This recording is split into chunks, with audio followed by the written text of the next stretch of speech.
The hammer slammed down with a bang, and for a moment, the world seemed to still. I sat in the 6th row of metal chairs, the air sharp with the scent of old floor cleaner and burnt coffee, and raised my paddle higher than I ever thought I could. My daughter Sarah, dressed in her sharp red jacket, turned toward me with wide eyes, her lips parting in disbelief. Just minutes before, she had leaned over to her husband and whispered with a smug little smile, "Say goodbye to your house. Someone new will water your flowers now." She never expected that someone to be me. For years, she thought I would fade quietly, handing over my choices like scraps. But this time, I was not the silent woman she had molded me into. This time, I was ready to fight for my home and for my voice. 3 weeks earlier, I had been folding laundry when a thick white envelope appeared among the grocery flyers. No return address, nothing personal. I nearly tossed it into the trash until something about the crispness of the paper made me pause. Inside was a notice of a public auction. I scanned the fine print, and my breath caught when I saw it, 12.22 Maple Street. My address? My house. The place where I had lived for more than 4 decades, where I raised Sarah, where my husband Robert and I had planted roots. At first, I thought it was a mistake, but my name was printed clearly in the paperwork. I read the lines over and over until the words blurred, my hands shaking as though holding a snake. Sarah had slipped those legal papers under my nose last winter. She had smiled sweetly, telling me it was for emergencies, just in case something bad happens. Mom. I had trusted her, weakened after a fall on the ice, and signed without hesitation. Now those papers had become my eviction notice. When I called her, desperate for an explanation, she answered calmly, as if we were discussing what to eat for dinner. "Mom, that house is too big for you. You can't take care of it anymore. This is for the best. Sunset Gardens will be wonderful. You'll have your own little garden plot."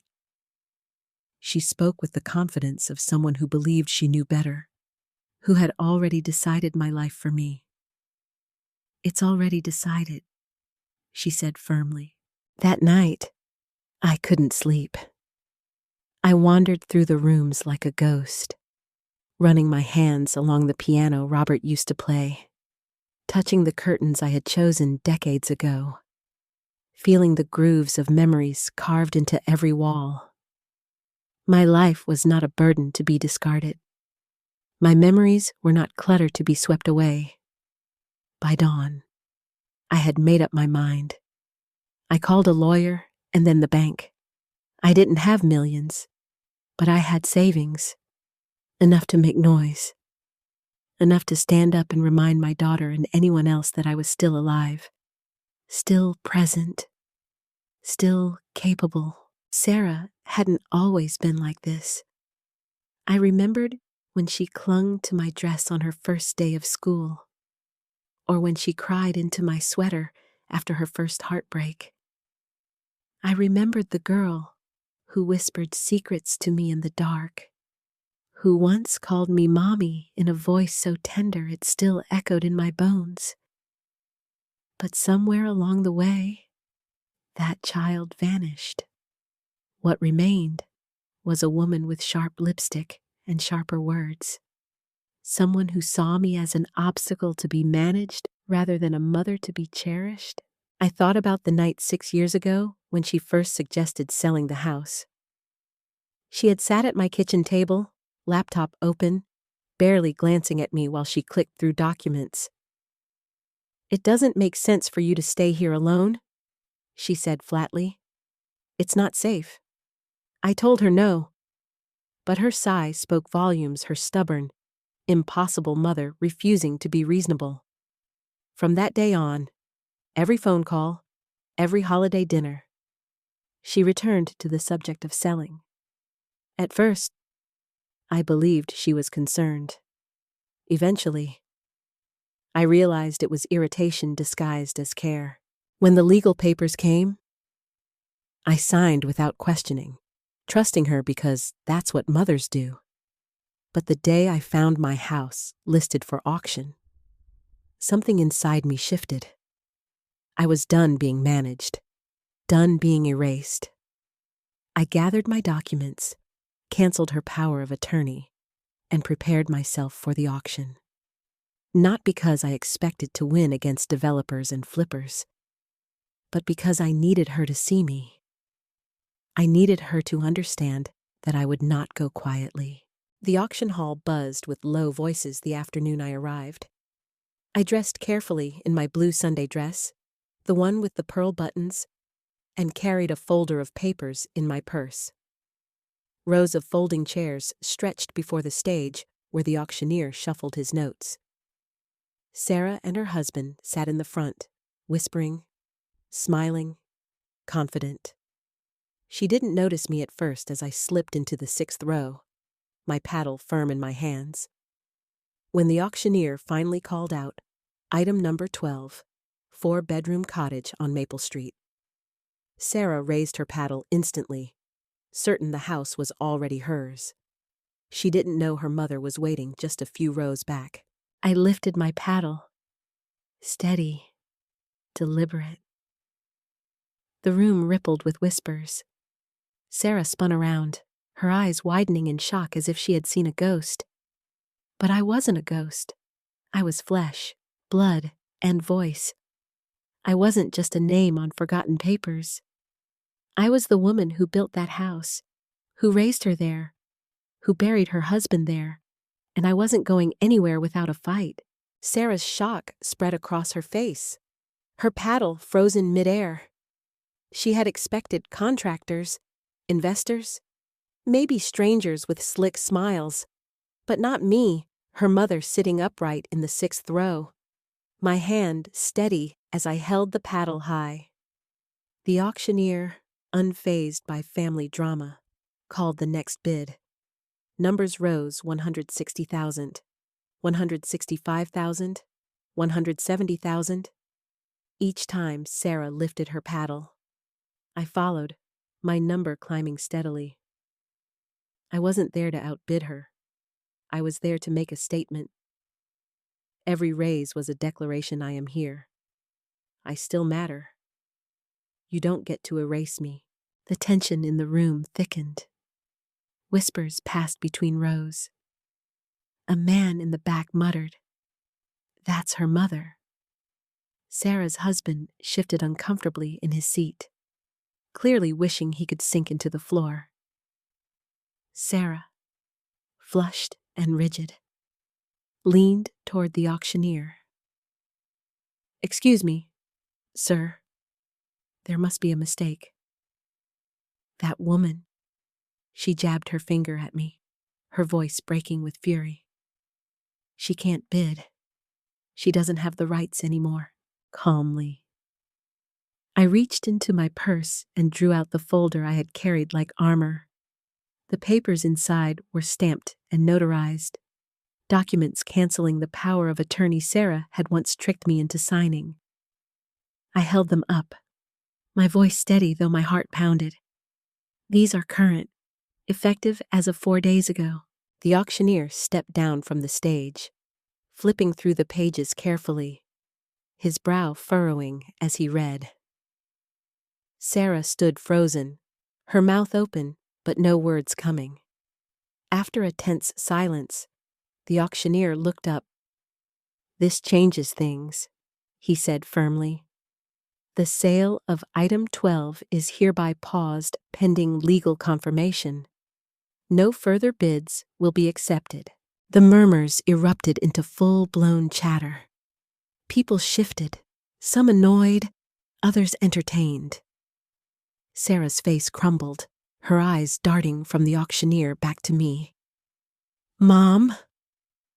She hissed under her breath, her voice sharp as glass. What do you think you're doing? I looked at her directly for the first time. The years of swallowed words pressing against my throat until they finally came out. Something I should have done a long time ago. I'm stopping you. We stepped into the hallway during the break, the old government building air heavy with the scent of lemon cleaner and dust. Sarah's heels clicked on the tile as she followed me, her arms crossed, her chin lifted high like a queen stripped of her crown. "This is ridiculous," she snapped. "You're embarrassing yourself. You don't even understand what you're doing." I met her glare with calm. "No, Sarah, I understand perfectly. I understand that you tried to take my house without asking me. You mailed me brochures for retirement homes like you were sending me travel magazines. You decided I was done without ever asking how I felt." Her face flushed crimson. "You're being emotional," I laughed softly, though nothing about it was funny. "Yes, I am. For once in my life. I'm letting my emotions speak. Because this isn't about safety or convenience, it's about dignity. My dignity." For a flicker of a second, something in her eyes shifted, but she masked it quickly with a scoff. "You're wasting your savings just to make a point. You're being spiteful." I straightened my shoulders. If standing up for myself is spiteful, then so be it. I learned silence from you, Sarah. Decades of it. But I won't be silent anymore. The words landed heavier than I intended. She flinched, and for the first time that day, she looked less like the polished woman in a red jacket and more like a daughter caught between anger and shame. I didn't press further. There was no need. The truth had already cracked the armor she wore so tightly. Back inside, the auctioneer confirmed what I already knew. The house could not be sold without my explicit consent. Item 12 was pulled from the catalog. The sale was over. My heart pounded, but I sat tall, my folder in my lap like a shield. Sarah didn't return to the room. Her husband left alone, his phone pressed tight to his ear. When the auction wrapped up, I stayed in my seat for a while, absorbing the moment. There was no applause, no triumphal music, just me, an older woman in a blue dress, holding her ground in the silence that followed. Outside, the afternoon sun filtered softly through the elm trees. Sarah stood by her car, her arms folded, sunglasses perched uselessly on her head. When she saw me, she didn't shout, she didn't sneer, she looked tired. "I didn't think you'd actually come," she said flatly. "That was the idea," I replied. "You counted on me fading quietly." She exhaled, her face tight with something between resentment and regret. "I thought I was helping," she said finally. "You were planning for your own convenience." She didn't argue. Instead, she stared at the ground. For the first time in years, the silence between us wasn't full of sighs or corrections. It was full of unspoken truths we couldn't dodge anymore. The drive home that evening felt different. The streets were the same, the houses familiar, but I felt taller behind the wheel, as if reclaiming my house had straightened my spine. When I pulled into the driveway, the gate creaked the way it always did, and the porch light clicked on automatically at 6 p.m. Just as Robert had said it years ago. For the first time in weeks, I stepped through my front door without fear it might no longer belong to me. The air inside smelled faintly of lavender from the sachets I kept in the linen closet, layered over decades of lived-in warmth. I set the folder of legal papers on the dining table, smoothed the tablecloth, and stood there quietly. The victory didn't feel like triumph. It felt like relief, like drawing a breath I hadn't realized I'd been holding. I walked from room to room, touching the piano Robert once played, the quilt draped over the couch, the photo frames that chronicled a life full of ordinary but sacred moments. For the first time in months, the house didn't feel like a cage. It felt like home again. The next day, I called Emma. My granddaughter's voice was like sunlight pouring through the receiver. "Grammy," she said brightly. "Are you okay? Mom's been storming around all day like a thundercloud." I chuckled softly. "I'm fine, sweetheart.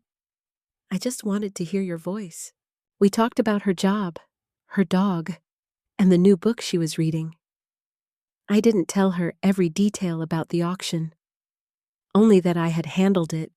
Some betrayals are too heavy to pass down, especially to the ones who still carry innocence in their laughter. But when I hung up, I knew one thing with certainty: Emma still saw me as a person, not a problem. And that mattered more than any legal document ever could. Later that week, Sarah called. The screen lit up with her name, and for a long moment, I simply watched it buzz. I didn't owe her an answer, but finally, I picked up. "Hi, Mom," she said cautiously. "I know things got complicated." "They didn't get complicated," I said firmly. "You made a choice, and I responded."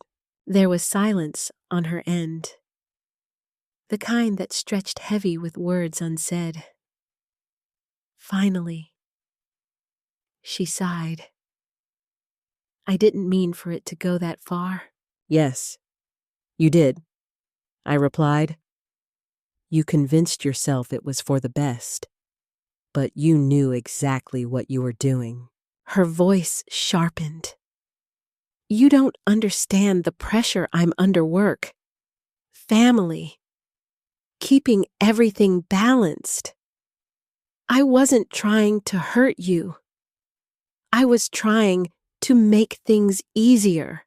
"For whom?" I asked quietly. Her silence answered better than words. I sat on the porch step, phone pressed to my ear, the evening breeze carrying the scent of roses from the garden. "You stopped seeing me as a person, Sarah. I became a liability, something to manage. You thought control was love, but it wasn't. It was erasure." Her breathing hitched on the other end. "I thought I was doing what Dad would have wanted," she whispered. That startled me. "Your father would have wanted his daughter to treat her mother with dignity," I said firmly. "He hated seeing me struggle, but he never tried to take away my choices. He respected me, and that's something you forgot how to do." There was no reply, only the faint sound of her breath. For the first time in years, she sounded less like the woman who tried to control me, and more like the child who once leaned against my arm, waiting for reassurance. "I didn't do this to shame you," I said gently. "I did it because I refused to disappear." Finally, her voice broke, softer this time. "I'm sorry. It wasn't enough, but it wasn't nothing either." "Good," I said. "Now act like it." She gave a weak laugh, almost surprised. For once, she didn't argue. The days that followed were quiet. I filed the trust documents with my lawyer, securing my savings in a way that no one else could touch. I revised my will, leaving the house to Emma, not out of spite, but because she had shown me consistent love without expectation. The rest of my money I divided some for her, some for the local library's children's program, some for myself. For once, my life was structured on my terms. Emma visited the following weekend, her arms full of grocery bags and her smile warm. She made cookies in my kitchen, filling the house with the scent of sugar and chocolate, the way it used to smell when Sarah was small. We laughed, we talked, we shared silence without needing to fill it. Then the doorbell rang. Sarah stood outside, her hair pulled back neatly, a white envelope in hand. "I won't stay," she said softly. I had to give you this." She handed me the envelope. Inside were signed documents finalizing the trust transfer, officially removing her access to my accounts. She didn't ask for forgiveness. She didn't demand gratitude. She simply said, "I want you to know I'm trying." I studied her carefully, then stepped back. "You can come in," I said, "but only as a guest." She hesitated, then crossed the threshold. For the first time in years, the three of us, Sarah, Emma, and I, sat together in the same room. We didn't fix everything. We didn't even try. But in that quiet, fragile moment, we began again, not as mother and daughter locked in battle, but as three women, each learning how to stop disappearing. Sarah didn't stay long that first time. She perched on the edge of the armchair like a visitor in a stranger's house, her hands folded too carefully in her lap, her teacup barely touched. But she looked around, really looked at the photographs on the mantel, the quilt over the couch, the piano in the corner. Her gaze lingered on a picture of Robert holding Emma as a toddler. Both of them caught mid-laugh. For a moment, her mask slipped, and I saw the girl she used to be, the one who once clung to my arm at the grocery store, whispering secrets in my ear. "This place hasn't changed," she murmured, almost to herself. "It didn't need to," I answered. She studied me then, her eyes not sharp with anger, but softened with something harder to name. "I used to think that meant you were stuck," she said slowly, afraid to move forward.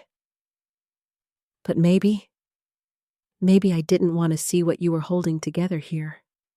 Because if I did, I'd have to admit I was letting go too quickly." Emma stayed silent, letting her mother speak without interruption. Sarah set her teacup down and folded her hands. "I don't expect forgiveness, Mom. I'm not offering it," I said evenly. She nodded. Fair. And yet she didn't rise to leave. She sat there, awkward in her stillness, as if waiting for something unnamed. Finally, she admitted, "I think I wanted control because you always felt out of reach. I was afraid of becoming you, afraid of staying in one place and watching the world move on without me." I leaned back, letting the truth settle. "You were afraid of staying," I said, "and I was afraid of leaving." We built opposite lives. Her eyes glistened, but she blinked it away.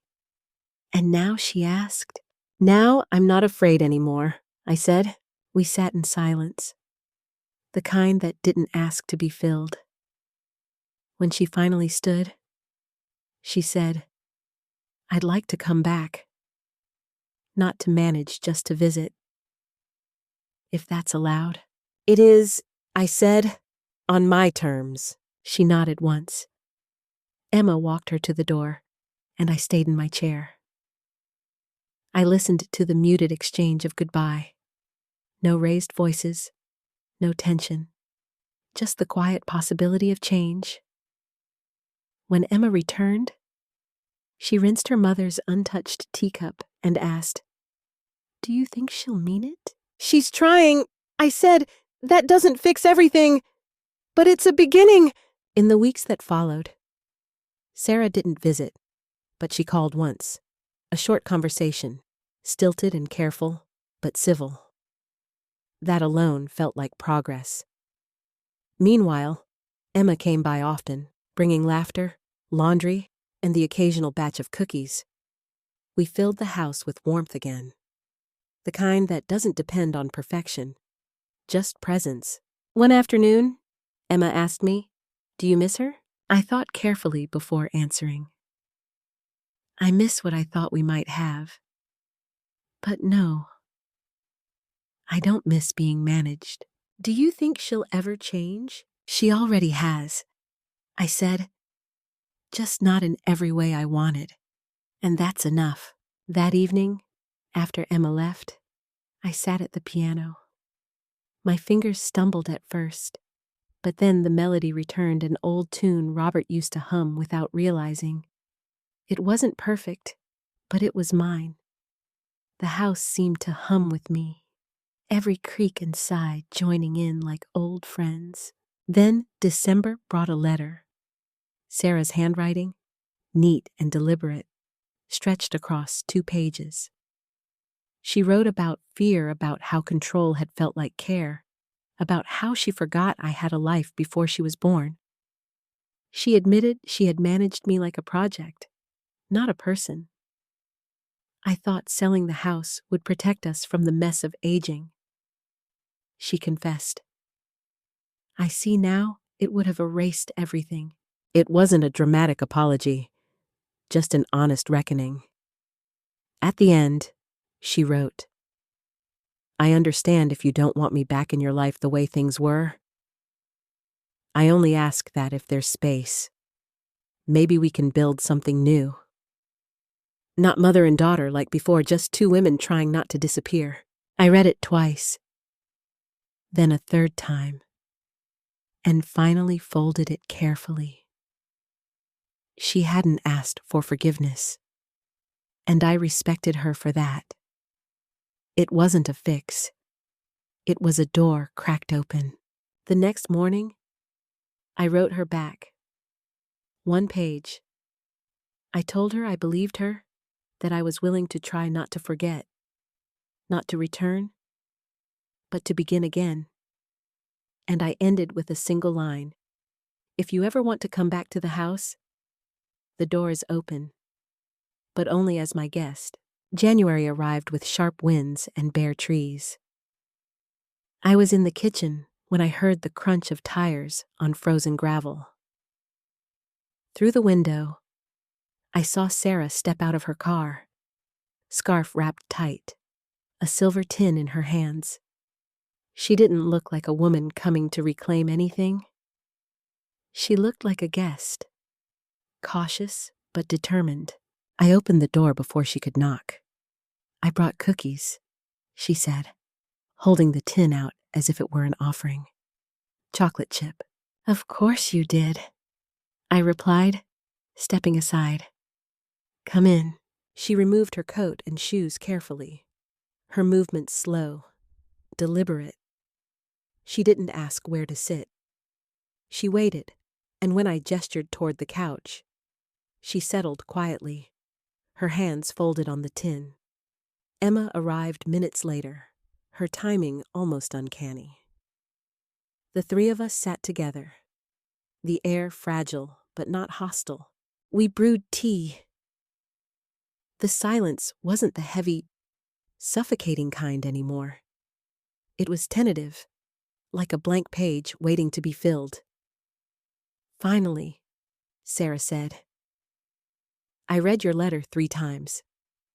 I didn't know 1 page could hold so much."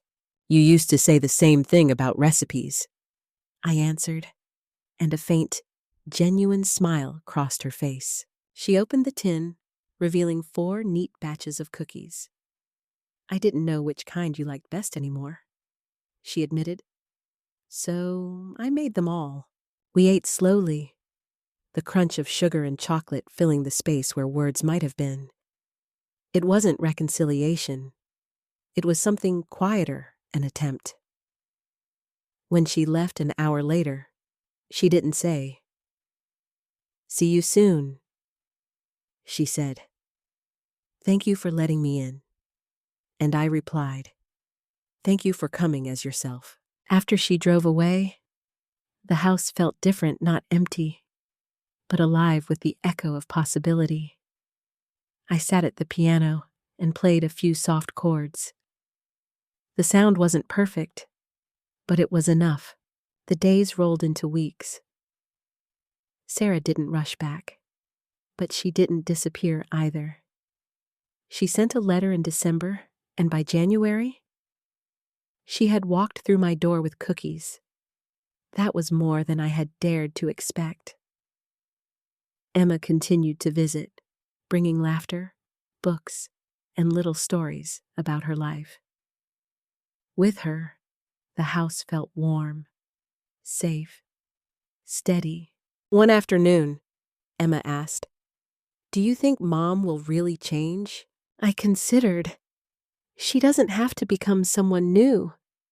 She just has to stop trying to erase who I am. That will be change enough. The hardest part of family isn't always the fights. It's the slow erosion of respect, the way love disguises itself as control. But it can also be rebuilt, piece by fragile piece, if both sides are willing to see each other not as roles, but as people. That winter, I realized I hadn't lost everything. I still had my house, my voice, and my right to decide what mattered in my life. And slowly, I was gaining something else back too, the chance to be seen. Not as a burden, not as a problem, but as a person. If this story touched you, take a moment to reflect. Maybe you're the daughter who needs to see her mother differently. Maybe you're the mother who needs to reclaim her voice. Either way, remember this: you have the right to choose, to speak, to stay. Age doesn't erase your dignity. Silence doesn't erase your power. And love, real love, never erases the person at the heart of it. Thank you for listening to Granny's Voice. If this story moved you, please like, share, and subscribe. And don't forget to leave a comment with your thoughts. Until next time, keep standing your ground and never let anyone else write the end of your story.